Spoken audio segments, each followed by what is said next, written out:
Howdy ho, everyone. Welcome to the Saturday Shenanigan Super Show on the Jimmy of Aquariumcoop channel. What's up, everybody? Don't know what we're talking about yet today, but you get 1 hour of ridiculous fish talk brought to you Saturday morning. So, first question of the day that I saw, I don't know what Jimmy saw, but I saw was, how do you get calcium to your snails? I like to deliver it in two ways.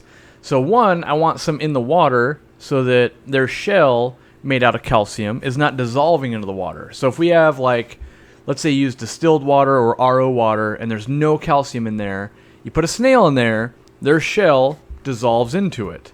So I like to use either Equilibrium. Wonder shells are my preferred thing. It's basically a giant calcium block. We sell them on the website. They claim to, like, cure cancer and do all those things, but really they're a big calcium block.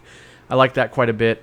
And then I also sometimes use Tums. They'll dissolve into the water, so we got to get some calcium in that water, and then we want to get them so they're eating some calcium, because calcium in the water makes their shell doesn't dissolve, but it doesn't necessarily mean that their shell is going to have the calcium it needs to grow. And so if they eat calcium, then they'll have what they need to get it to grow.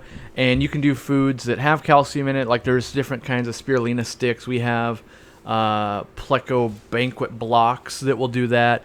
There is Repashy foods that have extra calcium, all those kinds of good things. You can make snailo.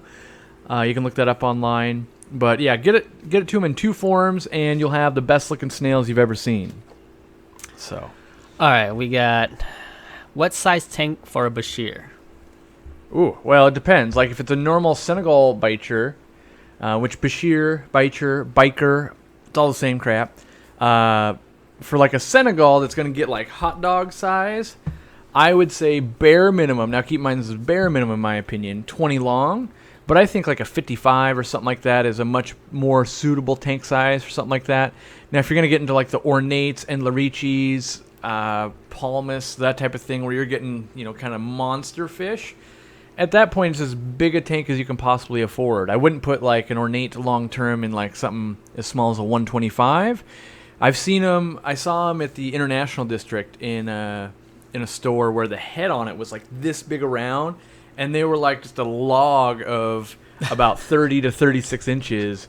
And I knew they got long. I've seen them long before, but I'd never seen them so stout. It was like a log of wood.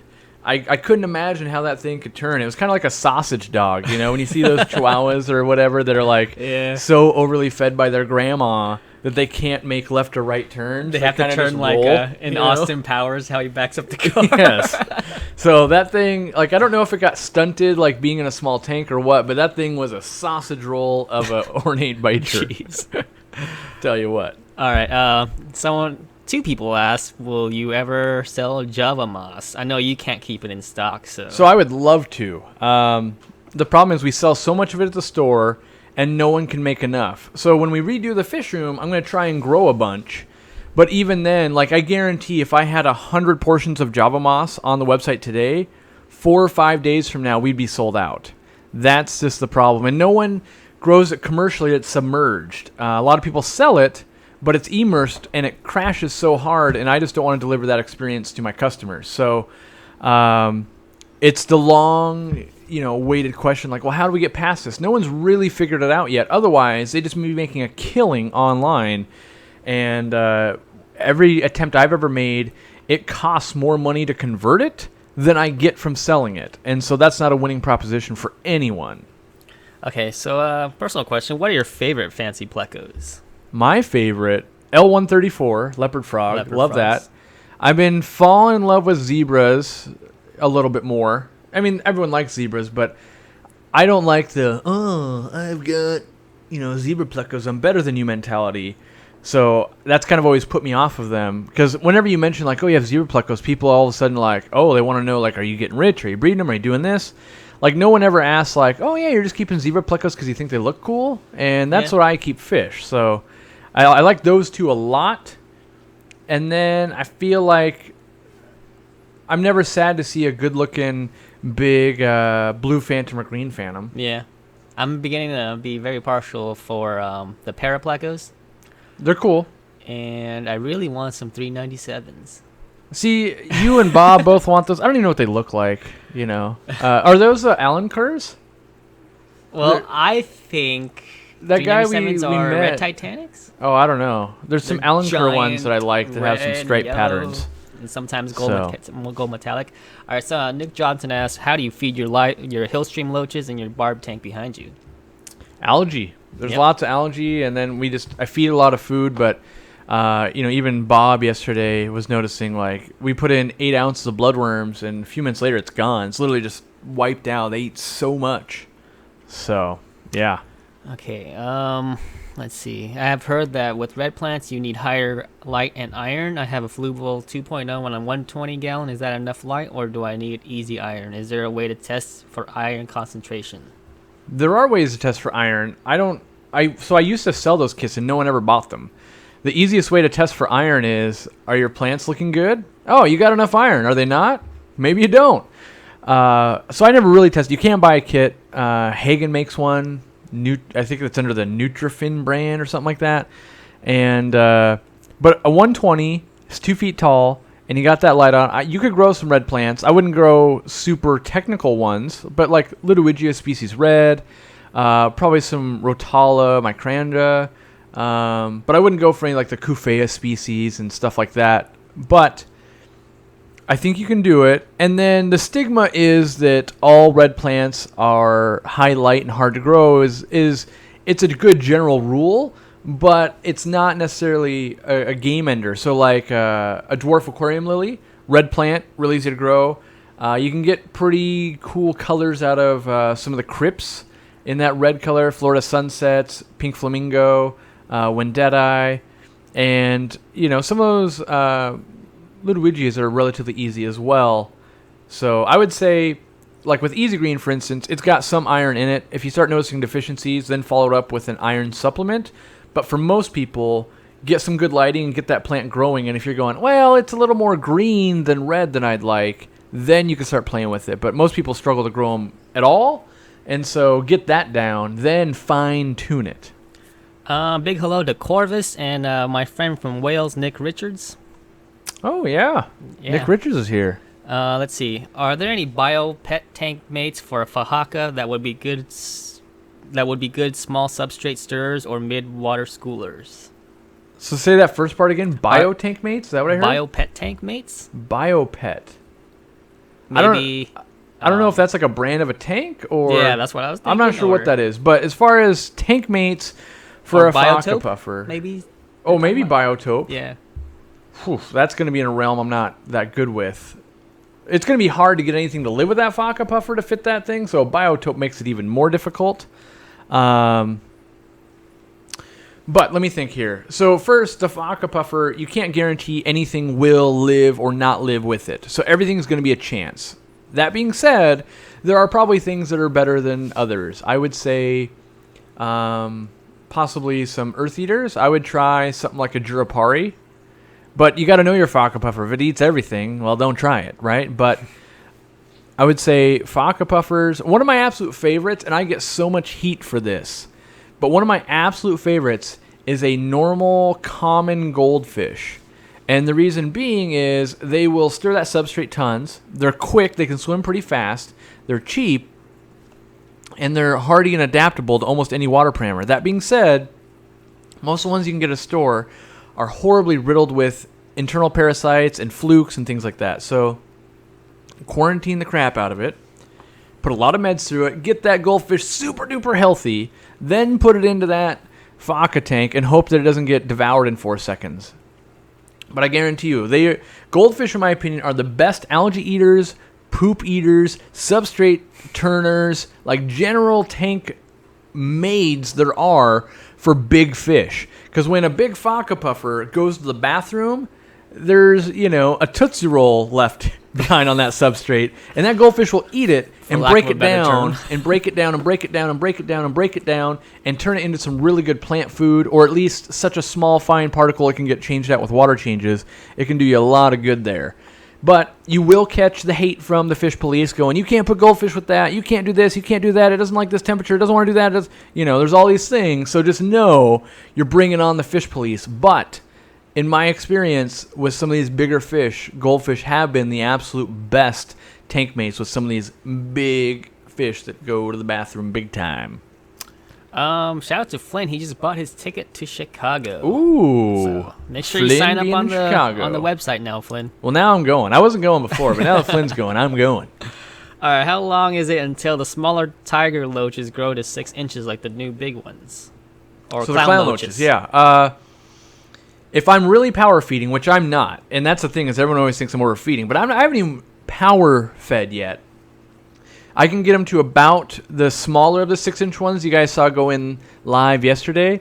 I can get them to about that size in the first year if I'm really trying. That being said, I'm not really trying at the moment because once they hit about once most of them are about 8 inches, I might have to thin the herd a little bit or buy a bigger aquarium.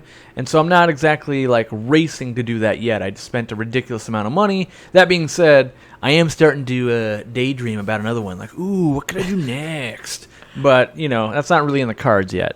So. Okay. Let's see here. How would crypts be propagated quick? Ooh. I don't know. That's like asking, like, how do I make $1 million tomorrow? Like, it's kind of like start with $1 million and then you might have $1,001 tomorrow. Kind of crypts the same way. Propagating them fast, I don't think exists. So I don't think you can go from like I have one crypt plant to I have 1,000 in a year. I don't think you could do that. But you could go from I have 500 to now I have 1,000 in a year. So it takes a bunch. I think to optimally grow crypts, you want to have a very rich substrate. You want to have neutral water. You want to inject CO2, and you want to give them probably 10 to 12 hours of light. And that's about the most you can do. It's kind of like, if you're... Keep in mind, we're talking about a living thing here. So let's say you just had a baby, and you want your daughter to be a tennis pro. And you go, what could I possibly do to make her grow muscles faster and get better at tennis right now?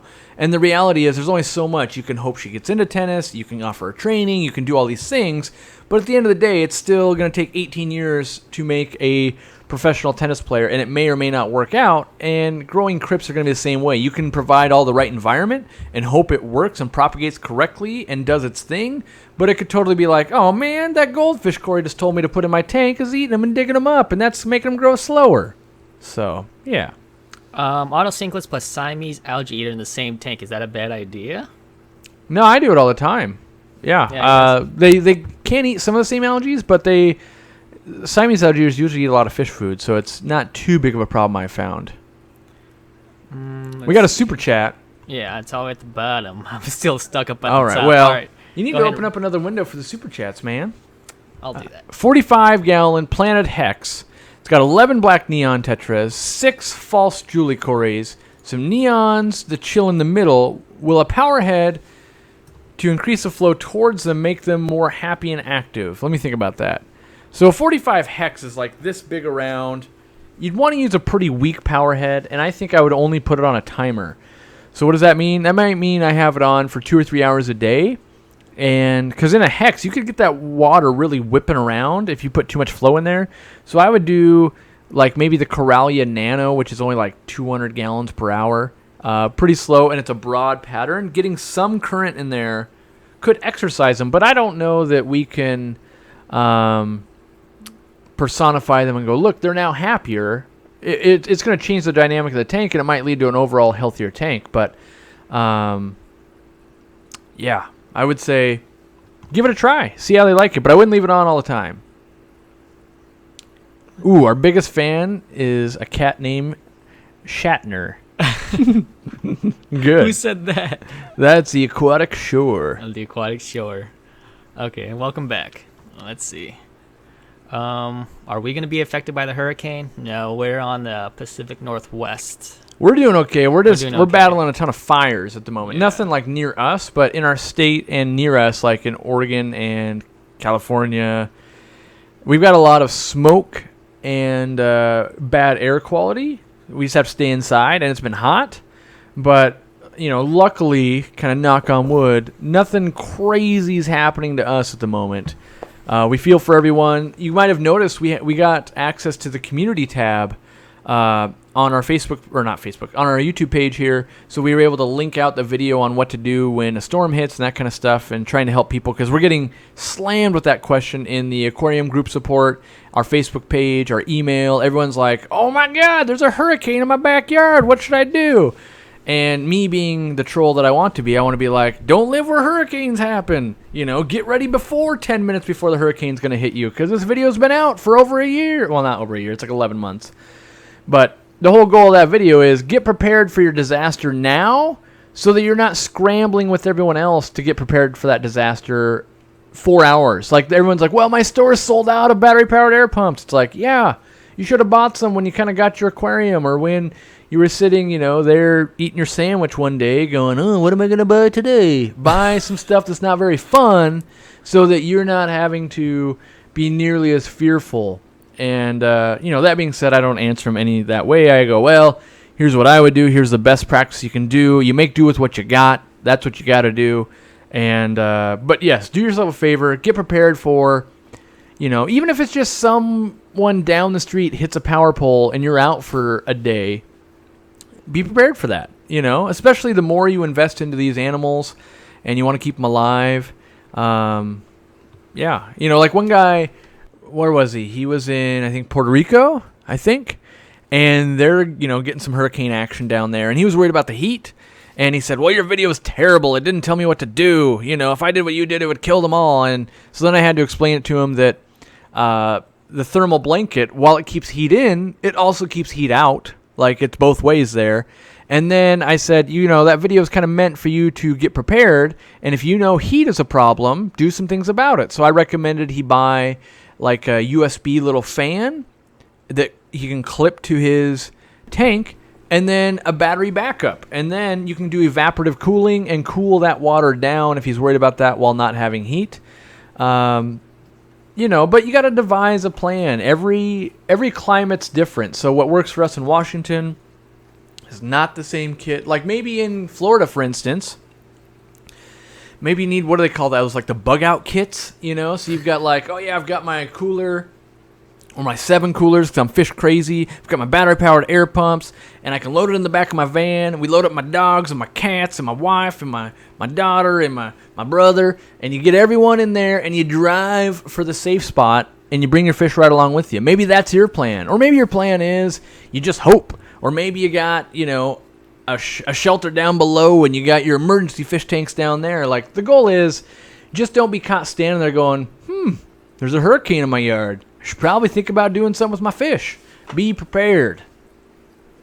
$2 super chat from BYZ513. Thank you very much. No comment? No comment, sir. Right. Have you ever bred auto sinkless? I never have. No. Who has locally, though? There's been a couple people who've done it locally. I think Adam Lucas C., has, who hangs out, he'll do that. Yeah. But I've never done it. Okay. All right, next question. When you have an old tank, how do you look for signs and replacements before it leaks, or cross your fingers and wait till it starts leaking, or what? I'm mostly a cross my fingers guy. If the tank has been sat in one place forever, it can go a really, really long time, like 20, 30 years, no problem. If it's moved houses and moved around your fish room, stuff like that, I give them about 10 years. If the silicone looks pretty bad, usually I'll just replace it. If it's a really big tank, I replace it anyway because I really hate resealing tanks. But like in my fish room out here, I'm not so worried like, oh, there's a leak, there's some water on the floor. Or my fish store, same problem. A leak, not too worried about. A catastrophic failure, it's really bad. So like 30, 40 gallons and under, I don't stress about it that much. But 7,500, 200 gallon tanks, I worry about a lot because I've got a lot more to lose when those let go. So yeah, look at the silicone, make an educated decision on what you can sleep with at night, because different people have different tolerances of like, oh God, I can't sleep, it looks like it's going to let go. And the next guy's going, I'm not even worried about it. And then it lets go tomorrow anyway. So, yeah. All right. Let's see, not so serious question, but what Fish Geek present would either of you get each other for your birthday or Christmas present? Fish geek present, huh? What do you give a man that owns a fish store? Like, I know what you get me. what? Something I can't buy. And so that would be like fish art. Freshwater fish Yeah, art's yeah. really hard to find. That's a good one. Candy, chocolate milk. But if I was going to get Jimmy something, which I never would, but if I was, I'd probably like give him like a candy spree type of thing. Like you can build any tank you want out of the fish store, but you can pretty much do that anyway. Like you can just go there and grab stuff and bring it back here and set it up. I don't know. I mean, me and Jimmy kind of have a weird relationship going on where we're so into the fish department. I don't know that I could get him something. Like right now, I'm already willing to take him to Japan with me, take him to Peru. Like there's all these things. So like, what do you get the guy where it's like, well, yeah, you can travel the world and we can get any fish we want pretty much whenever we want. What kind of fish-related gift can you get that he doesn't already have access to? And so really, it's probably more like non-related fish stuff is more thoughtful, I think. Maybe it's not more thoughtful, but it makes more sense probably. Because if I look at Jimmy and go, look at this, I got you another tank that you get to film and then edit and then upload to YouTube, it's kind of an underhanded present. Where if I hand him like, check it out, here's a cheeseburger that has nothing to do with work at all, then that probably makes a little more sense. But in general, I like anything, for me personally, handcrafted that. Well, when it comes to presents at all, I like things you can't just buy. So if someone had to make it, or let's say you can only get this type of cheese in Wisconsin or something like that, that's cool. But if I could just like walk into my local store and buy that cheese, I'm kind of like, cool, I appreciate the gift, but, I could have just bought that if I wanted it, Not to sound ungrateful, And now our segment on food again. How does this always happen? How does it always happen? Okay, all right. Snazana has a problem with guppy dying. Skin gets discolored, dissolved, and then it gets dropsy and dies. Treated for fungus, bacteria, and external and internal parasites. Water is okay, but they still die. My guess is that the fish were originally raised in brackish water and its organs are giving out and there's nothing you can do to stop it. Or that your water is crazy soft and they were bred in crazy hard water. That's where, because it sounds like you've done all these medications and that should have probably worked. But if it doesn't, then, So I just want to give a shout out to Elias. It says, buy embraces. Enjoy your band, buddy. You can be a douchebag on someone else's channel. Jim is coming to Peru. Maybe trying, working on it. Yeah, he's gotta do some thingies before he can go, and we're on a time crunch because we gotta buy tickets and all that kind of stuff. Well, this question you get all the time. I don't even know if I want to read it anymore. But will you ever sell fish online? But you have thought about it.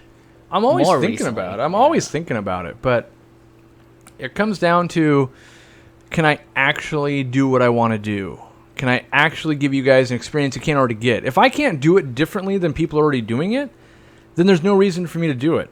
So I got to be able to offer better customer service, better selection, healthier fish, all these things. If I can't do all those things, then I'm no different than anyone else. And right now there's 500 other companies already selling fish online. I get it, you guys want to buy it from me, but if I'm not bringing something to the table, for me, it's not interesting. If I, the real talk is, Aquarium Co-op makes enough money that if I don't grow my business anymore, I can retire off this. And so can my employees are doing okay and all that. So what gets me up in the morning and really trying on my business is to, how can I make this hobby better?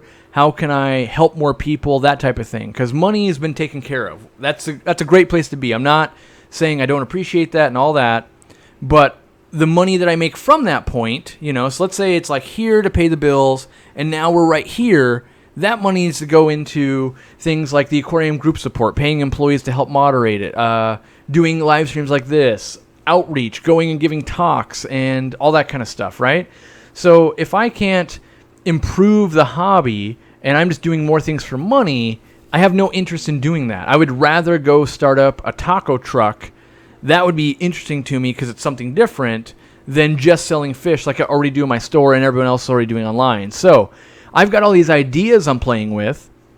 And until I figure out, like, yes, this is the way it's going to work out well, and I think it will improve upon the hobby, and it'll change the way things are being done, I would do that. Because let's look at the numbers, right? So let's say I would only ship fish, let's say, every Tuesday, all right? And let's say we ship 20 boxes of fish every Tuesday. I don't know how many it is, but let's say it's 20. And each box is $50. That's only $1,000. Now, that sounds like a lot of money. But in the scope of what the online and the retail business is, $1,000 every week would be a very, very, very small amount of money. You know, like it literally would barely cover anything, not to mention you got to buy the fish and all that kind of stuff for a lot of work. So if I'm not doing it for the money, I better be doing it for a reason above money. And that reason would be changing the way things are done. Maybe I could figure out a better way to ship things, or different packaging process or something like that. So like the things that I've been turning around in my mind are breeding fish. Okay, so get back in the fish room where I like to be, breed some fish. Selling them, I'm not really motivated to do. But I thought about, what if I bred fish and I only shipped them to fish clubs, because I do care a lot about fish clubs. So I breed a fish and I go, sweet, you guys want 20 of these things? Great, let me send them to your club. Oh yeah, you guys have an auction next Tuesday? Perfect. Sell them off there and get these fish into hobbyist hands around the country. That seems awesome to me and a worthwhile thing, but an extra $1,000 a week, if my goal is to make money, there are way better ways. Like I could just add more products online that are dry goods and make more money. But if I could help out all these clubs somehow and expand the hobby that way, that is very intriguing to me. So we'll see where it goes. I have been talking about breeding fish. I have been talking about possibly shipping some fish. Selling fish, I'm unsure about until I can figure out a way that it's different. Otherwise, just go buy on Aquabid. Go buy from the Wet Spot Tropical Fish. Go buy from Imperial Tropicals. You know, there's Live Fish Direct. There's literally thousands probably of people selling fish online. And you know, what really people want is they want everything that they can get in my store. The reality is I can't provide enough. I've already tried that when I first opened, and that was, look, we have 50 Amazon puffers, and they sold out overnight. Like, so that's the thing is I won't just magically have the supply of like, oh, I have an unlimited supply of these. I'll be selling fish online, and then the complaint will just be like, you're always sold out. So it doesn't really fix that problem. So we got to rethink it and redesign the wheel, if you will. Good answer.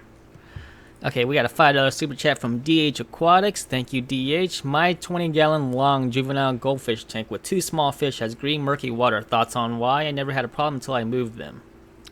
So first, green water is super awesome for raising show goldfish. They're ingesting kind of some algae all the time, makes them color up a lot. And then that green water, it instantly processes ammonia, nitrite, and nitrate, all that. So it's really super duper healthy. Why you got it is typically you get a little bit of excess waste in the water and you get a little bit of excess light. So maybe, you know, they ate a little too much Taco Bell one day, they went to the bathroom, and then we left the light on a couple extra hours, or got a little bit of sunlight, and that was enough to make the recipe go a little bit green. And from there, it's a single-celled organism, so it can replicate really fast. So you'll never be able to water change through it. The ways you can get rid of it is black out the aquarium. So put like a towel, couple towels, couple blankets, light off for 7 days. Don't even feed or anything like that. Just don't, because if you like lift it up to feed, it'll give enough light for them to stay alive. Or use the UV sterilizer. Either one of those will get rid of it. And but also no, it's not necessarily a bad thing. You might not like looking at it, but it is good. I like this question. Is it normal for heavy rain to cause a pH crash in a pond? Is it normal for that to happen? Yes. Yes, kind of. So water in a pond, depending on how often you're changing it, will be at a certain pH. Rainwater typically is very acidic. And before I was on YouTube, which I kick myself all the time, I was at Old World Exotic down in Florida, and there was like a monsoon happening, right? And they had something weird where, so it was raining, and you could see the water starting to stand up on the grass and all that, and there was all these ponds. And so I've told this story before, but if you're new to us, you haven't heard it before.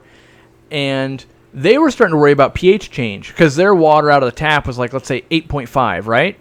And the rainwater coming in might be 6. So it was going to start changing the acidity of that water pretty rapidly. So what did they do? It was genius. I'd never thought about this. They went and did water changes. You literally go use your tap water and you counteract. So even though you're flooding everywhere, the only way to get through it is to add tap water back to that pond to help counteract what's raining into it. It's, you know, it's like patching a hole on a swimming pool. Like, but instead of patching it, you're just like, keep filling it. Even though it's leaking, we'll just try and put it in faster than it's leaking. It's like the same, you know, kind of thing there. So, but I never thought, like, until I was there, because, you know, we're just dirtling around. It's raining kind of hard, you know. And all of a sudden, like, the entire crew was like, you know, they were starting to get like, oh, God, it's going to be a long day. This is horrible. And I'm like, it's just some rain. We'll make it back out. You know, the road's muddy. We'll make it. And they're like, no, you don't get it. And I was like, you're right. I don't. I had never considered that a crazy amount of rain like that would radically change. And these are all African cichlids and stuff like that. So it was pretty nutty, honestly, to go, I hadn't thought about that. And if it flooded enough or rained enough, you get the species starting to mix. And so there was some, you know, definitely some things going on there to be worried about. But yeah, so is it normal? Yeah, it kind of is. And here locally, I had something I was worrying about with my pond. So we had all these fires, right? Well, ash was coming down with the winds. And there was ash covering the cars and starting to land in the ponds. And in theory, it should be just fine. But in practice, you know, I'm not sure that it was going to be fine. Turns out it was, but I was like, oh, man. So I kept a real close eye on it. So I want to address one thing real quick. Someone said they missed us on the podcast. Yeah. So the person I had doing it was doing it from the other channel. I'm not sure he subscribed to this channel, so we haven't uploaded it, but I was working on that right before we got on here, uploading one. And I desperately do want to do more podcasts. I'm really doing the slow roll on this one. I'm trying to harangue Corvus Ocean into doing at least like one a week podcast with me. The guy's got a rad radio voice. He makes me laugh, and he's wicked smart. And so he's coming over this week. And we're going to play around in the studio, and we might do an impromptu live stream. Make sure you hit that notification bell so you can be alerted to such craziness. But I want to, you know, talk to him in person and be like, hey, man, you wanna do some podcasting? We could do some things. Because podcasting's fine, and I do it, not all the time. But it's way more fun to have a conversation with someone than have a conversation with yourself and try to guess what you're thinking. Like right now I can read what you guys are thinking, but for me to think like what's their next question they're going to ask, I should address that next to kind of come up with a complete episode where it's really nice when, you know, you have Jimmy or Lamont or Joel, and, you know, so I go on my big old rant about something and they're like, yeah, you didn't say what temperature they needed. And they're like, oh, yeah. You know, so someone to reel you back into reality when you get too far off a tangent.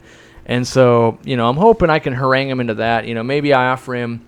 My thinking is, if you don't know Joel, he's a sucker for peanut butter and chocolate ice cream. I could have a pint of peanut butter and chocolate ice cream delivered to his house once a week that he can eat while we podcast and make funny things happen. So that might be the bribe I offer.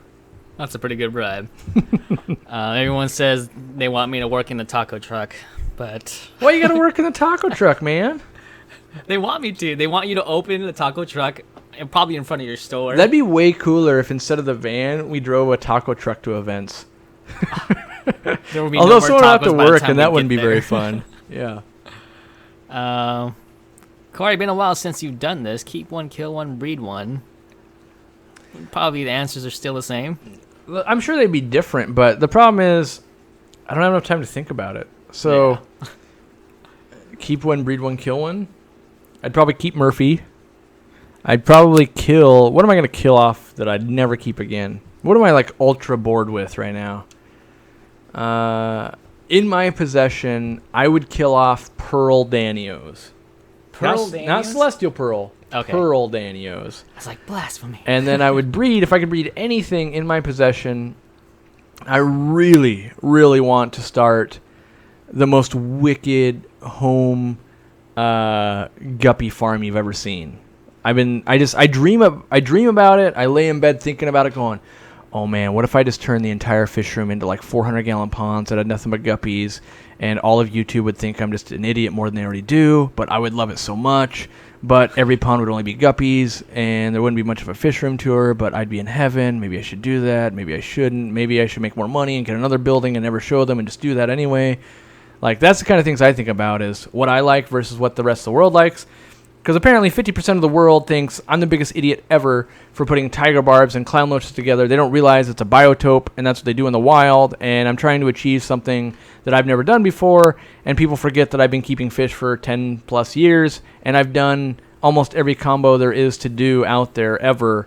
I've worked in stores. I own a store. I've owned 50 plus tanks for 10 plus years. And I've done about everything. What hadn't I done? Tiger barbs and clown loaches. So that's fun. You know, when people go, I'd keep this, and be like, yeah, great, I've done that, bred that, done it. You know, so trying to keep it fresh and new and fun for me so that I can convey that to you guys as well. Because no matter what I do, even if I change this tank and I keep only peacock bass, or I keep, you know, whatever it is, the flavor of the week that these guys want me to keep, guys or girls want me to keep, everyone else going, I don't like that, I can't please everyone. So if I can please myself, I am winning. Got a good question here. Jimmy, if you could communicate to a fish species for 24 hours, would you rather be able to talk to the tiger barbs or the clown loaches, and why? I would pick the clown loaches because they go in between the rocks and underneath the wood, and then I would ask them what is under there and what is like the royal pleco and the pinstripe pinnock and everybody else eating on down there. Like, there's probably like a disco party going on underneath that log. I would say I want to talk to Luann. Because I'm always wondering, like, is she just down there like, there are so many of these buttholes out here, and they eat all the food, and they're dive bombing me, and, you know, I just want to know if she's like, you just wait. You wait till I'm 3 feet. You'll never eat again, you know? Or if she's just cool. Like, I don't know. I would talk to Luann because she's the most cryptic in this tank so far. The one I see the least amount. That being said, the plecos are pretty nocturnal, but she's going to be one of the most personable fish long term.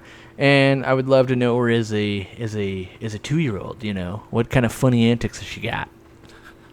Corvus said he'd be down for that. He's always open to new projects. I knew he was down for the ice cream. Yeah. It's just the ice cream, for sure. I tried new ice cream last night, 2 out of 10 stars. He reviews ice creams, apparently. Who does? Corvus. Why? Oh, man. Trying new ice cream is the worst. Because it only does one of two things. It's either the best ice cream you've ever had, or it's not. And if it is, all your previous ice creams are worse. And, yeah. I just want to, go to bed. I eat the same one, like, every time. Go to the store and get 10 of those Ben & Jerry. My wife always gets new ice creams to try, and they disappoint me 9 times out of 10. There is this new one, though. I don't know what it is, but it's got, like... I love it when it has, like, chopped up peanuts in it. So it's got peanuts, peanut butter... like peanut butter ice cream, and I think all those things, but they're in like different layers and stuff. Oh, it's good, but I don't have her buy it very often because then I just eat it all, and that's not good. Corvus says, tell him to make more money and get that other warehouse for the guppy farm. I'm trying. I mean, no, that's not true. I'm not trying to do that because I'd be selling fish to fund another guppy project, but that's a selfish project. I try to do non-selfish things mostly. Like the 800 gallons pretty selfish, I gotta admit. I love that thing, but in general I try to do things like, I don't know, because part of it is I'm afraid, like, let's say I build another room and I'm like, yeah, guppies were awesome for like 4 months and then I was bored, you know, so I want to make sure I really want to do it, so just trying to play with it a little bit. What kind of good tank mates are good for multis and a 40 breeder? What kind of techniques? Tank mates. Oh, tank mates. I've done a lot of things. I'm not gonna say I recommend them all, but I've done neon tetras, which was awesome, looked good. I've done platies, was fun. I've done guppies. I've done cyprochromis. Basically, anything that never wants to go down in the water column has worked out pretty well for me. I think you could do a lot of rasboras, a lot of danios. most mid to upper dwelling fish work out pretty well in my experience. That's just my own thing. Flynn asks, have you ever fought columnaris, and how do you get rid of it? So Flynn, in your specific situation that I saw, I would start raising the pH. I'd get your pH up to about 7, and I'd use erythromycin. Those two things is what I'd be doing. So BYZ513, first time super chat, long time listener. That's not true. I added that part. He super chatted earlier, $2, but he didn't say anything. So Yeah, but this is the first time he brought the chatter. okay. Setting up a 29-gallon planet tank. I'd like tiger barbs the main school. Any schools I can add: barbs, tetras, rasboras, ratios, thingies, doodads.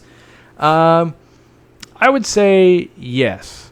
So it's 29-gallon. I would keep like at least 13 tiger barbs. At least. The more you have, the more docile they become. I found that when I had like 25, and now that I got like 2 billion, they're really sweet and not aggressive. I wouldn't keep anything long-finned, and I would try to do something radically different. So I would do like maybe Rasbora hets or cardinal tetras, or I would definitely have like some Corridoras down low, maybe some, my brain can't work, hatchet fish up top. Yeah, Danios would be good. They're real quick. I wouldn't do long fins, but yeah. What about the ratios for that? He's asking. The like male-female ratios, most of those you're not going to be able to sex, so just buy groups. Okay. I mean, you can sex tiger barbs, but it's always better to have more females than males. Do you have any experience with short fin black skirt tetra schooling with long fin black skirt tetras? I mean, in stores we've had them together, and they will school up, but black skirt tetras are kind of nippy, and I feel like the ones that have short fins always nip on the long fins a little bit. Top 5 worst fish. Top 5 worst fish? Yeah. I would say just go watch Dustin's Fish Tanks video. He's Yeah. cranked out like 10 of those videos in the last 2 weeks. He's He's got like the most aggressive, worst, most misunderstood, most gangster, yeah. Choco tacos. Have you ever had those? Yes, I'm not a fan. What? They're kind of like the drumsticks. They're kind of the opposite of crunchy. They get soggy much faster than a drumstick ice cream cone does. I wish that breading was a little bit crunchier. Taco Bell used to carry them. You used to be able to get a Choco Taco at Taco Bell, and they always sucked. But every like once a year, you'd be like, you know what? Yeah, those things taste all right, right? And then you buy it, and you're like, no, they don't. God, why do I let myself do this? I knew this. Yeah. Every year I get one of these, and they suck every year. And so I'm not a big fan of them. And the last one I had, one of my employees bought, and they left it in the freezer at work, and I ate it because it was hot and I was hungry. So here's what always happens when I go into the shop nowadays is I'm like, oh yeah, I'm just going to stop in there. I'm going to get this, and this done, and I'm out. Instead, I show up, everyone wants to talk, and it's been 7 hours. I haven't eaten anything, and I start like just biting off chunks of my arm because I'm so hungry. And then I start foraging around for food, and I found that, and classic, like, this thing's going to suck, but I'm so hungry I don't care. And then I always tell someone, like, whoever this was, buy one on the store, buy 2, I don't care. I was going to kill someone, and you saved me from murdering someone out of my hangriness. But, yeah, even ravenous hungry, Choco Taco still sucked. Someone needs to make handmade ones, like at a store or something. Now we're talking. See? Yeah, if you had a nice waffle cone. Yeah. And, like, I could see that. I feel like an authentic Choco Taco would be delicious. I think you'd have like the waffle. You'd put some vanilla ice cream. I think you got to do vanilla ice cream. Some kind of chocolate fudge that freezes over. Right? So no, you've gone wrong. Here's what you got to do. You got the waffle cone. You got the vanilla, and I think the key thing here to really tie in the taco part, it needs some salt. Salt? Yeah. And not nuts?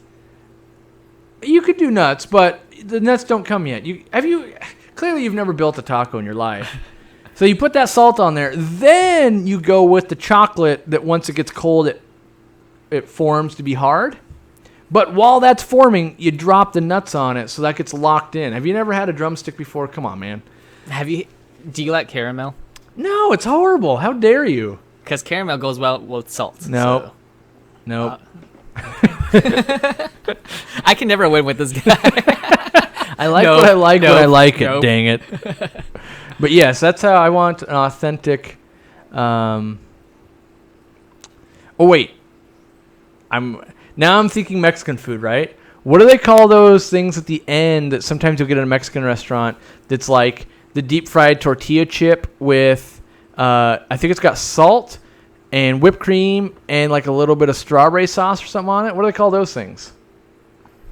I don't know. Oh man, someone in here knows, but I feel like that's got to be incorporated into this Choco Taco type All right, thingy. someone should be able to answer Yeah. that.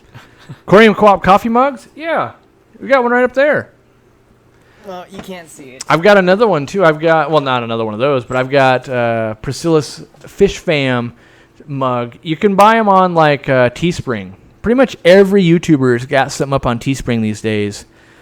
Sopapilas? Pilas? I don't know how to say that right. Sopapillas? Yeah, sopapillas. Sopapillas or Sopapilla. sopapillas or something? The double Yeah, L's is those things. Those things are ridiculously good.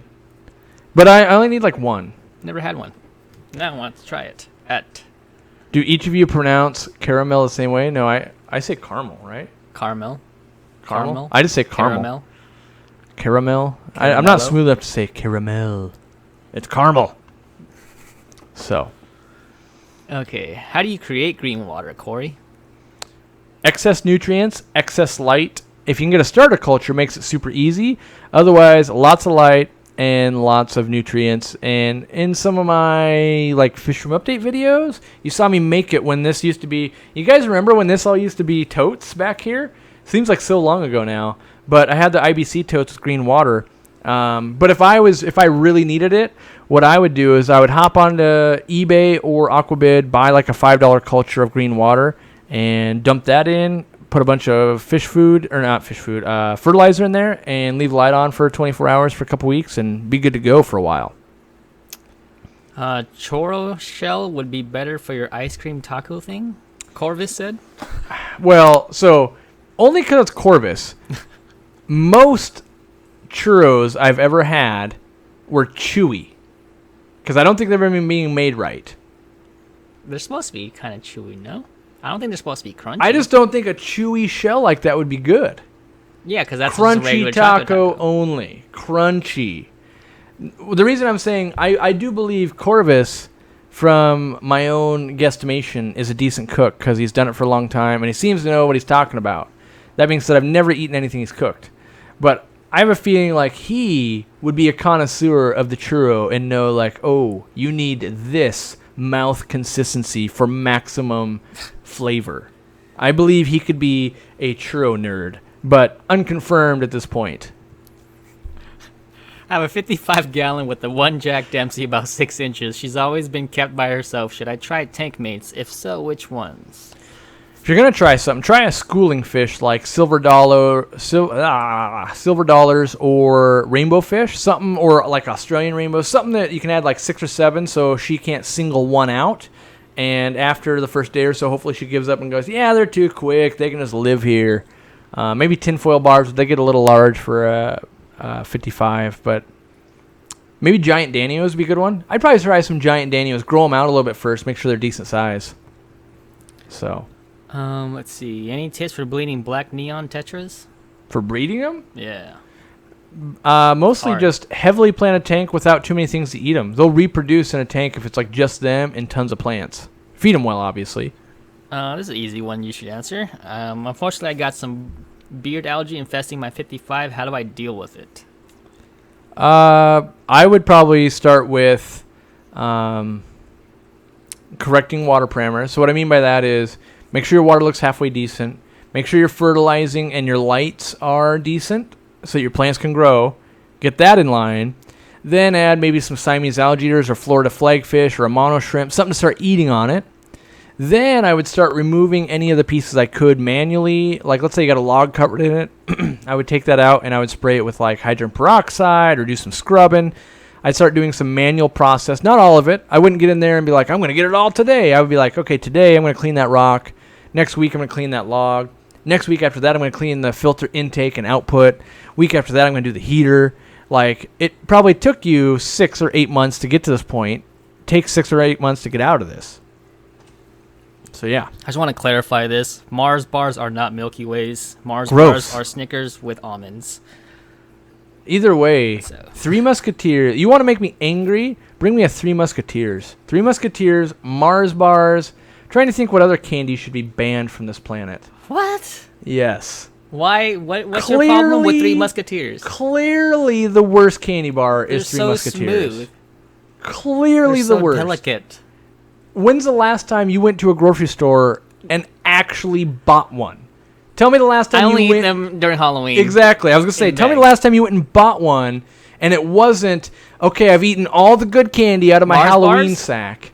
I bought a Mars bars, which is a Snickers almond, the last month exactly this time because we went and played game night.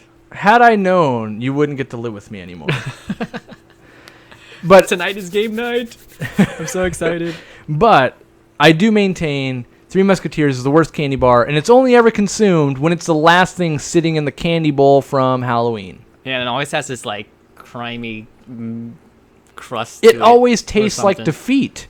You're going, man, wish I had a Reese's, wish I had a Snickers, wish I had, what is it, the Almond Joy, the Mounds. I would take a Mounds that doesn't have the almonds in it over a Three Musketeers. And that's saying something, because those are just garbage, because you know you're just missing the fact like that it doesn't have the Butterfingers? almond. Do I like what? Butterfingers, Yeah. Babe Ruth, Yep. Heath Bar.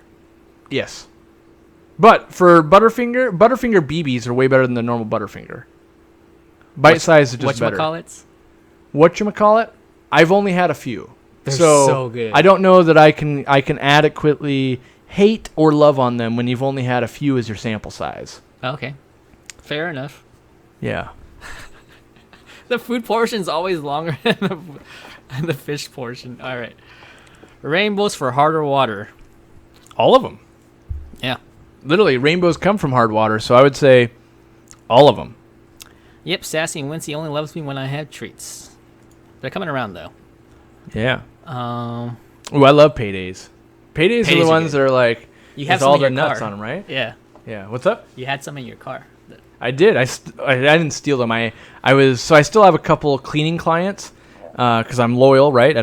I told them I wouldn't give them up, even though my business and all that.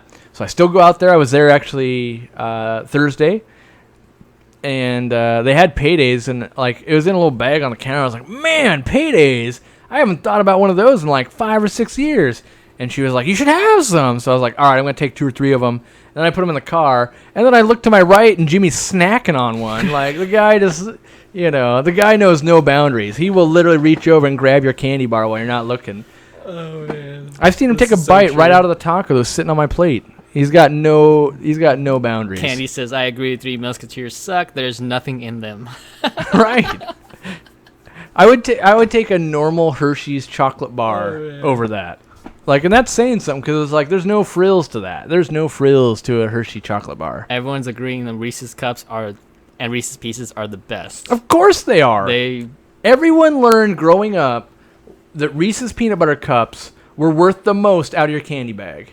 It was Reese's peanut butter cups, and then it was pretty much. I feel like it's on par for assigning values to like Snickers and Twix and Butterfingers. But Butterfinger, I'd put that as tier 3. I would put, Reese's were always number 1. Single pack, heaven forbid you get the dual pack. I mean, that's rich living there. But the single pack, grade A. Then you got Snickers and Twix were up there.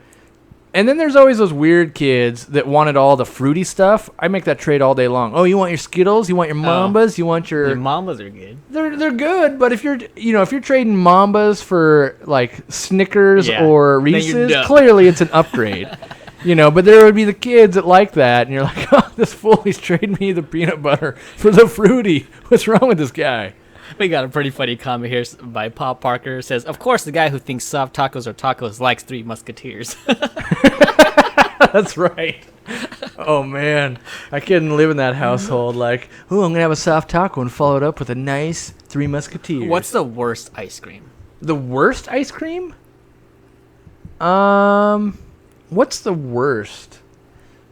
So I don't like coffee, but I don't think that's the worst because I could still eat it if I had to. I don't think I've ran into something that's that bad that I would. So the not worst eat for it. me is the really fakey ones. You know, the ones that like you can put in the sunlight for like 3 days and they still won't melt. Like the faker it is, the worse it tastes to me. Like the ones in boxes. Not all of them, but yeah, like some of them are just bad. But if I had to pick one that's bad, I feel like I've never been the guy. What is it, Neapolitan, where it's like the 3 colors? I feel like that assortment clearly just not good. What? Now, okay, Best let's of all hold worlds. on.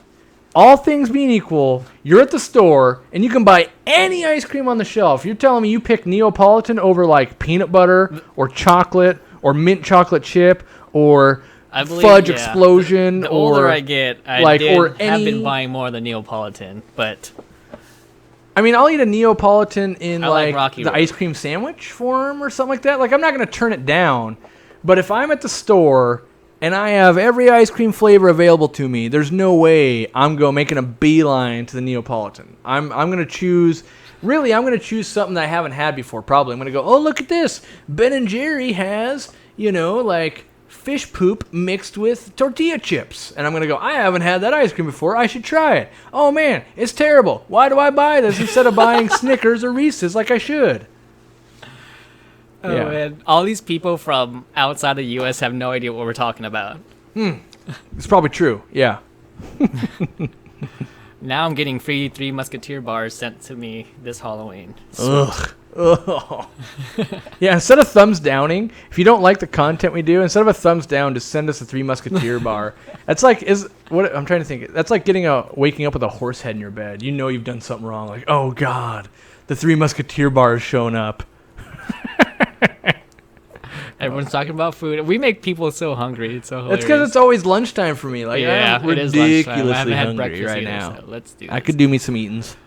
What glue do you use to plumb? To plumb, I use. I don't have it on me, but I use Christie's hot glue. My favorite. It seals up a lot faster and better than having to prime and then glue on PVC. And I use the blue one. There's a red one also. I would use either, but I just typically use the blue one. I like it. Yeah. You should just read all these comments. They're pretty hilarious. You know I can't read. Swedish fish is my favorite, though. That candy is terrible. That's pretty bad. We agree on something. Because, so already you have to concede that you're not going to eat chocolate. But let's say, like, your options next to Swedish fish are typically like sweet tarts, Swedish fish, which I would never buy either of those, like, willingly. But I feel like if I was in the mood, like, oh man, I need myself some Swedish fish, I would just buy like some fresh gummy bears. Yeah. Speaking of which, in Chicago, we got invited to go to a tour, if we have time, of a factory that makes fresh gummy bears. And the guy says that you haven't had a gummy bear until you've had one fresh off the line. But it's like 60 to 90 minutes outside of I feel like the it's going to Chicago be like a thing. Charlie and Chocolate Factory thing and we'll never leave there alive. Yeah, because it's really big, he said, and it says all the equipment's cool and stuff like that. But we could maybe go there after Wisconsin or something. But yeah, Probably going to have to have me on a tether because I'm going to so you guys don't know this, but when me and Jimmy go out, I have to put him in the little kids things. It's like a little monkey costume, and it's got like a leash on it. I have to put him in one of those because he just starts going for stuff all over the place. I'm like, Jimmy, get back to film, and he's like, but I needed this. I needed to look at this. This is so true. Yeah, so he has to be in one of those little kid things. When you go to the bathroom for a pee break, I'm like totally gone. Yeah. I mean, half the time I have to put him in a baby Bjorn. It's kind of awkward, carry him on my chest. Oh my gosh. All right. Let's see. I've been laughing too much to read anything. My face is red. That's right. The older I get, someone is making fun of my age. Yeah, Candy he's is. going to be 16 next month. Yep. Labor worker. Okay, hold on. Jordan Leroy is calling me out, calling all UK fish fan. These people need to be educated on good chocolate. So, let's be clear here. I am aware our chocolate is inferior, but I can't walk into my average grocery store and buy like a flake bar or a curly whirly or anything like that. Like, don't get me wrong, I love... Curly whirly? Yeah, it's like this... So, if you don't know, pretty much everywhere but the U.S. has Let me go Google this. superior chocolate.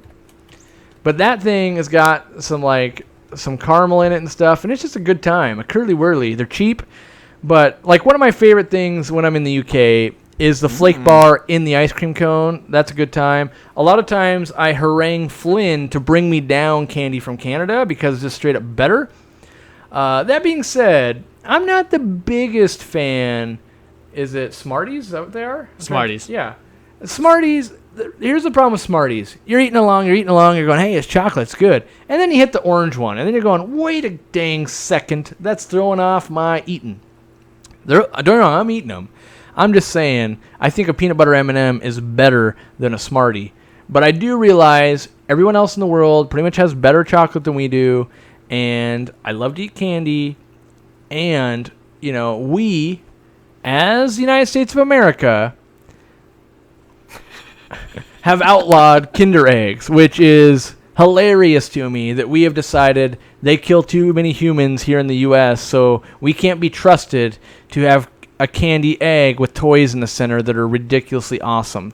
But every other country in the world somehow has not gone extinct. What is it called? A Kinder Egg. They're Kinder awesome. Egg. They're basically, think of a Cadbury egg, right? Uh-huh. But instead of stupid caramel in the center, it's got a wickedly cool toy you get to put together. So, in the U.S., we think they are too dangerous and will kill us all. But in the rest of the world, apparently you guys are still alive and you haven't died to a Kinder Egg death. And to be fair, I'm sure there are people that actually choke. I realize that people actually choke on them, and I'm blowing this way out of proportion, but literally this microphone is technically a choking hazard. You can choke on almost anything. You know, I think it's more maybe our due diligence to keep them out of the hands of a kid who's unsupervised. You know, just like any piece of hard candy you can choke to death on. Like, we shouldn't prevent people from buying Kinder Eggs. We should just be like, hey, don't let your kid choke to death on a Kinder Egg. I think that's the better sales pitch maybe. But anyway, Kinder Eggs are awesome because little toys are awesome.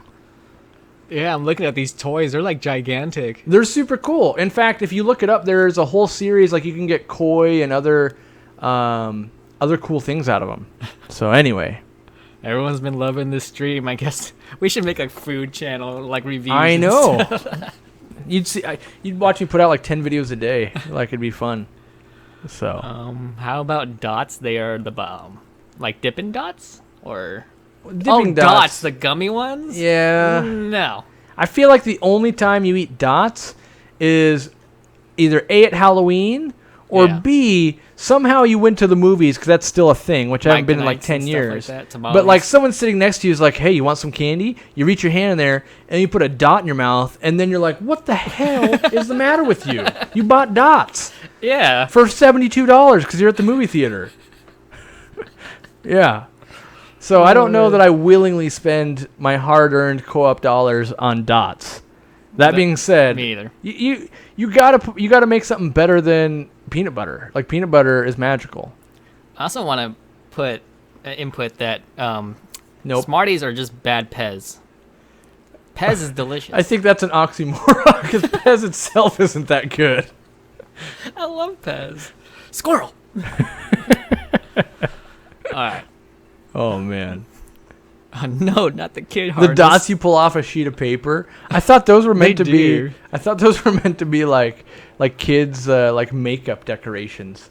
You know, if you want a good candy, you really want to treat yourself. You go and you get yourself some of those candy cigarettes. Now that's some fine dining right there. Oh, the ones. Oh, The they ones that snap are and just there's like- powder everywhere. Yeah. Also, I have a feeling that the candy cigarettes are also great for snails. Because they gotta be like nothing but chalk. Those are the worst candy on the planet. Oh man, It is pretty they're much seriously chalk. like. So if you actually like don't eat them like they're just like a piece of candy, and you like, let's say you tried to suck on them like they're like a candy cane or something, they're just slimy and gross. They're the worst invented candy ever. Yeah. But they still sell them. Oh, I know that no one chokes really on those Kinder eggs because they aren't a yellow egg. But that is the logic: is that we will lose the human race if we allow people to come in contact with these Kinder eggs. So, yeah. You will see me with a harness at Chicago. Oh man. What is Jimmy like in a toy aisle? Does he have to push all the buttons? Yeah, just like in the elevator. Probably, like yeah. an elf. Jelly Belly does tours. I love Jelly Bellies. Pretty good. Sixlets of candy. I always like remember them Sixlets. being better than they were. Sixlets. Because they come in the little things like during Halloween. I'm like, sweet, Sixlets. I haven't had those since I was 12. And then, of course, you take the whole thing, you put it in your mouth, and you just pull them all out, and you're like, sweet. And then you chew them, and you're like, oh, I forgot how the outside of these were pretty chalky. Like, oh. I'm an adult. I can buy peanut butter M&Ms. Why am I eating these? That's what I always think. Fun Dip. Your opinion on Fun Dip? Waste of time. It's like the chalk dip. Fun dipped in dips are Kool-Aid. amazing if you want to somehow get powdered sugar that's wet and gross all over your fingers because you're dipping it in. Eventually, the Fun Dip touches the side, and then eventually you put some powder on, and then pretty soon you just have like 3 different colored fingers that look stupid. Put Jimmy in a Kinder Egg. Yeah. Oh man, these comments are hilarious. Yeah. Aquarium Co-op Pez dispensers. That would be sweet. Totally Who would be useless, the but head? sweet. You would just do all kinds of things. You'd have like Sassy, Wincy, me and you. Like the Murphy. problem is, I bet you it's like $400,000 to have a Pez developed after you. Yeah. I bet you that's a thing. Like, oh yeah, to set up that toy mold, we can get you one done for a little under $500,000. Danny's eating popcorn while he watches us. Can I keep a dwarf pike cichlid with my vampire and bamboo shrimp? I feel like when they molt, it's going to go after it. So long term, I'm not sure. But I do want to bring this to an end, not because I'm not having fun. I'm having a ridiculous amount of fun. But I felt super bad because Dwayne Kitchell, if you don't know who he is Yeah, we're live going right over now, there. and he starts at 1, our time. And last time, we went 30 minutes into his thing, and then, so I got off here, and I'm like, oh, Dwayne's live. And then I felt super bad. So what we're going to do is we're going to turn on Dwayne Kitchell. We're going to wrangle us up some food eatings, and we're going to eat as we watch Dwayne Kitchell. We'll hang out in the chat, and we'll do our things. I'll probably be answering comments on the YouTube channels and all that kind of stuff and doing works. I normally do my works. But make sure you check out Dwayne Kitchell. If one of the mods could link his channel, that'd be great. And we're going to hang out there. So we're going to wrap it up. I now have to buy a bunch of candy for game night tonight where we're going to go play. Not only am I a nerd in real life, but I also play one on TV. So we're going to go do that. And we're going to sit and hang out and chat more than we have been. So bring your weird food things next week for Saturday. And we will be here. And maybe on Thursday, we'll do some weird things with Joel. That could happen. Corvus Ocean. Check him out if you haven't already. But it's time to end this, so we'll say goodbye, and we'll see you next week. Thanks for dealing with us today. Thanks for the good laughs. Bye.